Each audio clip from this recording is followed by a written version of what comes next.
Next question.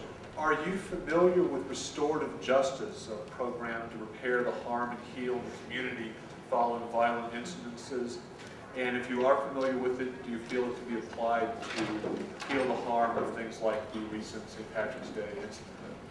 I'm a huge fan of restorative justice, maybe by means of definition for those who may not know. There's kind of two models of justice. The classic American model is retributive justice, and that's the idea of punishment as retribution for what you did wrong. Restorative justice seeks to make the victim and the community as a greater victim whole. And it's more victim-focused, whereas our retributive justice system is more offender-focused. And I guess my point is, how far are we getting with the system we got now? So, what do we stand to lose by looking at a more restorative justice model? I will tell you that for violent offenders, it's inappropriate. But for most of the order, maintenance, and quality of life kinds of things that result in police enforcement of the law, restorative justice can be very effective, particularly for first-time offenders and particularly for juvenile offenders. And what restorative justice does is it allows victims. There's many different programs that feed into restorative justice. One of the things is victim offender panels, where let's say you're a 15-year-old kid who set fire to a shed in somebody's backyard and burned down their shed in their yard. Now that's arson. That's a felony. It's a pretty serious offense. But this is a first offender, 15-year-old kid, not a bad student, did something really stupid and malicious.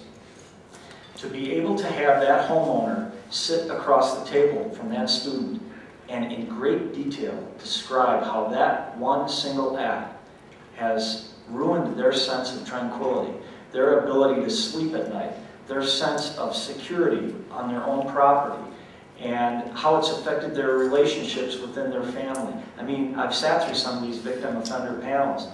I've watched second and third time drunk driving offenders have to listen to victims who have lost family members to drunk driving talk about the impact it's had on their family's life. This is powerful stuff. And only the people that have evil in their heart and their mind are not going to respond to that type of program.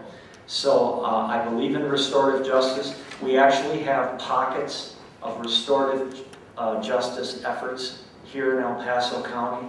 I think it's in its infancy, and I would love to see it expanded initially in the juvenile area, because I really think everything starts with kids.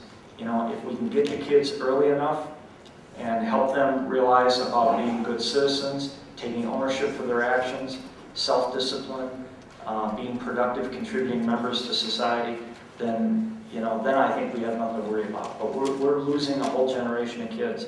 And so I would love to see us leverage more restorative justice. With regard to recent acts of civil disobedience, certainly they're not in that violent crime arena that I said it's inappropriate, and I think there's a variety of offenses that could well be a good fit for restorative justice. Next question. Why do I